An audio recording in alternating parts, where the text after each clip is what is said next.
ولی برزان مبستمنه وی پرسیدی گرمیوانه که خیلی جاگوتو بیش بکم رئیس کرمانش عبدالله کو اندام کمیته نوندی پارتی دموکراتا کردستانی لهولی رگلمه که کرمانش شوباش ایدیو کو ام دبینین بگمان کاردنا و نیو دولتی کان جیال هرشکانی تربشوی کی زور فراوان هیا پنج اندامی همیشه انجمن یاسایش نیو دولتی فرانسا بریتانیا چین بگمان امریکا بیشگل روسیا هم هرشان شرمزار کردوا سکرتری گشتی ناتو شرمزاری کردوا تصعیدی کی إعلامي جهاني زبلا حياة صبرت الرمال كردني أم برسا كهاتها فخامية كي جهاني هي بخلكي هرمي كردستان وهولير أم كاردانوانا چون ليد ديتوا سرتا زور سپاس بكاتتان باش سپاس و سرخوشي لقربانياني رداوكي دويني شو دكم كبراسي بغدر جاني بخت كرد وهيواي تساق بنو ببرنداركان دكم وتأكيد أو غدري كدويني لا بايتختي هريمي كردستان كرا براسي غدري شي بيبنا مابو أو تومتاني كبرامر بهريمي كردستان هزكاني بازداري إيران دي كان براسي هزبنا ماشي راسي دروستينيا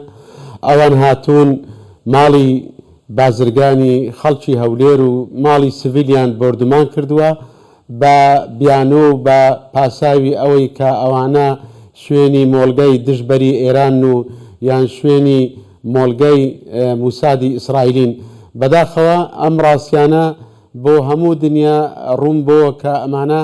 پرۆپاگەندەن ئەسڵ و ئەساسیان نییە تەنها ئەمە بۆ شاردنەوەی شکستەکانی سوپای پاسدارانی ئێرانە کە ئەو شکستانانەی لە ڕووی ئەمنیەوە لە ئێران بەدەستیان هێناوە بەسەریان هاتووە دانەیە بۆ شاردنەوەی ئەم شکستانیان بەڕاستی شوێنێکی ئارامی وەکو هەولێری پایتەختی کوردستان بکەن بە ئامانج بەداخەوە بۆیە بەڕاستی ئەم لێککەوتە هەم لە ئاستی دەرەوە هەم لە ئاستی ناوەخۆ هەم لە ئاستی جەماوەری بەڕاستی بەرامبەر بەو کارە دڕندانەیە وەحشیگەریانە بەرامبەر بە هەولێر ڕنگدانەوەی زۆر باشە بوو بەڵێ کاکرمان چاوڵاتێکی سلێمانی پێش خولێکێک پێشێستای کە توش بینی بێتی ئاڵێ لەبەرەوە هەولێر دەکرێت ئاماچ لەلایەن ئیرانەوە لەبەرەوە لە فاوەوە تازەخۆ بێگومان بەس هەولێر و دهۆک تەسلیمی ئەجندا ئێران نەبووە سیاسەتێکی هاوسەنگی هەیە گەورە ڕاوێژکاری پێشووی ئەمریکا کە بەرپرسی کە یەکێک بوو لەوانەی ستراتیژی ئەمنی قەومی ئەمریکا لە دوای 11 سپتەمبەر دانان میوانی ببوو پێش 1-2 ساعت ئەو باسیەوە کرد کە چاوی ئیران بە هەولێر و پێشکەوتنی هەولێر هەڵنایەت لەبەر ئەوە هەولێر دەکرێتە ئامانج سەرنجیت و بۆ ئەمە بوو هەولێر بەردەوام دەکرێتە ئامانج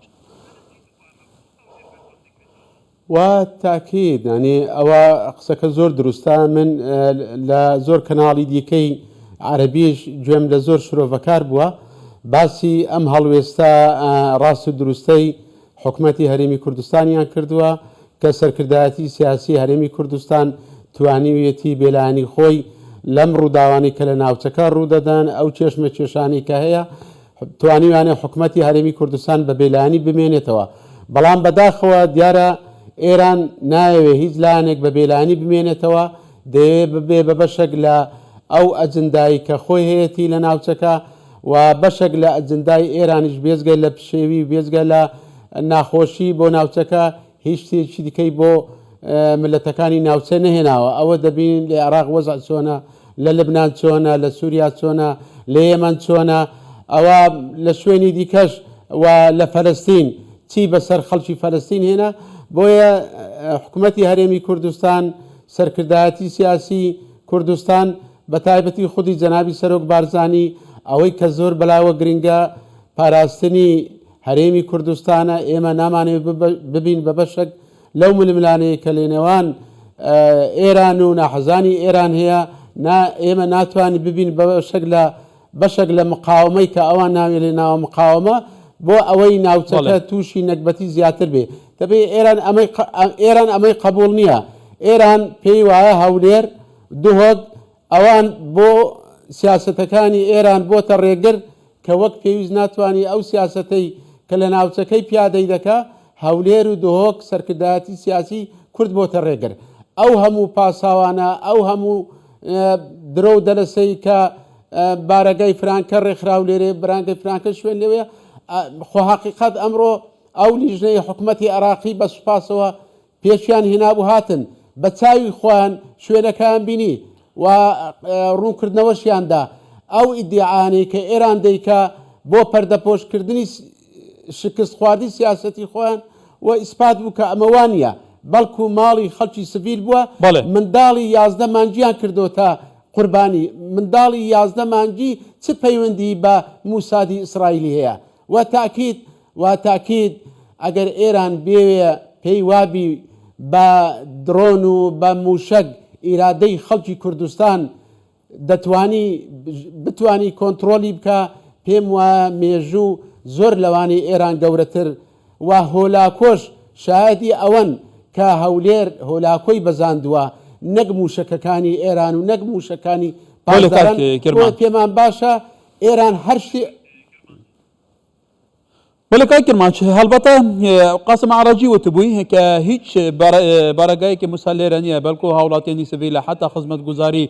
کارگوزارێکی فلیپینیان کردو تامانچ ئەوەی من تێبینیم کردووە حقیقەتێکی حاشا نەگەرە کە بێگومان ڕای گشتی شاگادارە کۆمەڵێکی لە هەرێمی کوردستان لە ئاستی ناوخۆ کۆمەڵێکی حەزابی سیاسیەیە کۆمەڵی بەرپرسی هەرێمی کوردستانەیە کە لەوانەیە بەرپرسی باڵاش بن کۆمەڵێک بەیاننامەی مەتاتیان بەڵاو کردوتەوە ئەستەن باسی بکەری سەرەکی هێرشەکەیان نەکردووە باسی پێشێلکردنی سەروەری و نەزانچی وچی کردووە ئەوە بارە قورسەکەی لەسەر شانی پارتیە بەیاننامەی سەرۆک بارزانانی بگرە سەرۆکی حکوومەت بگرە سەرۆکاتی هەرێم بگرە سەرنجی بەڕێستان بگرە کەواتە ئیدارەکردنی ئەم هەرێمە چارەنووسی ئەم هەرێمە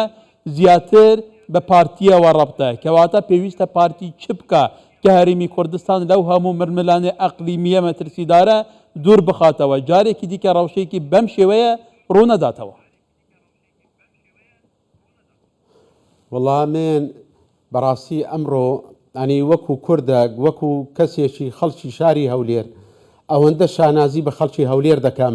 خۆڕسکانە هاتنە سەر شەقام بە یەک دەنگ ئەوەی نەهات بۆ سەر شەقامیش ئەوە نەهات بە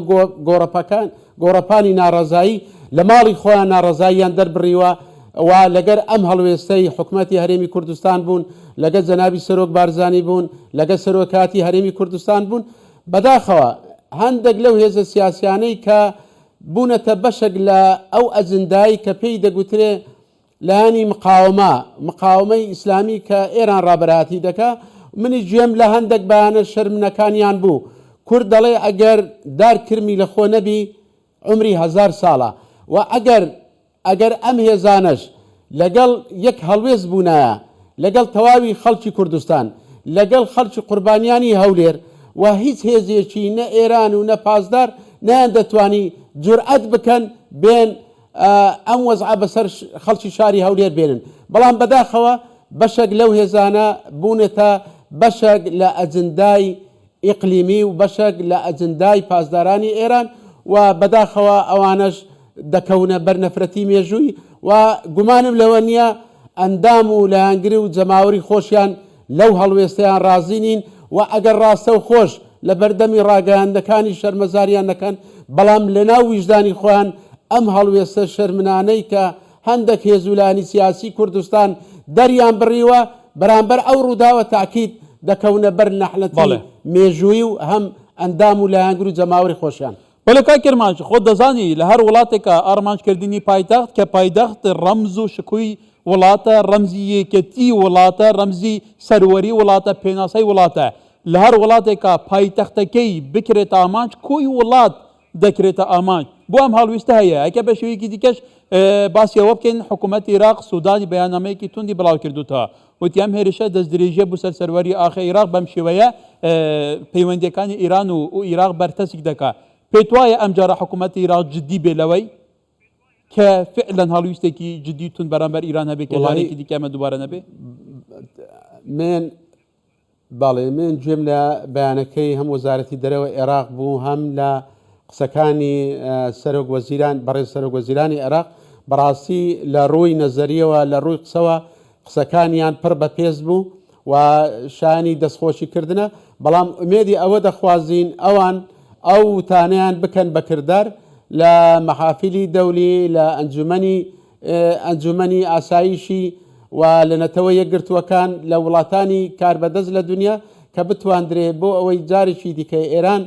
بەبڕای بەبەر جورئەتی ئەوە نەکات دەستدرێژی بکاتە سەروەری خاچی عێراق چکە هەرێمی کوردستان بەشەکە لە سەروەری خاچی عێراق بەڕاستی بۆ ئێمە ئەو وتانەی سەرۆک وەزیرانی عێراق یان ئەو بەیانەی وەزارەتی دەرەوەی عێراق بەڕاستی جێی دڵخۆشیە ئومێد دەکەین ئەوانە تەرجەمە بکرێن بۆ کاری عملی و کاری عملی پێ بکرێ و حقیقت هەر بەپەلە ڕەوانکردنی ئەو وەفتەی کە سوودانی ڕەوانی کرد بەڕێز سوودانی بۆ دیتنی ڕاستیەکان و ڕوونکردنەوەی ڕاستیەکان ئەمەشیان بەڕاستی جێگەی دەستخۆشیە و دەستخۆشی لە سەرۆک وەزیرانی عێراقیش دەکەین. ولی برێز کرمانچ عەبدوڵڵا ئەندامی کومیتە ناڤەندیە پارتیە دموکراتا کوردستانی لە هەولێری گەلمە بوو. گەلێک سپاس کاک کرمانچ.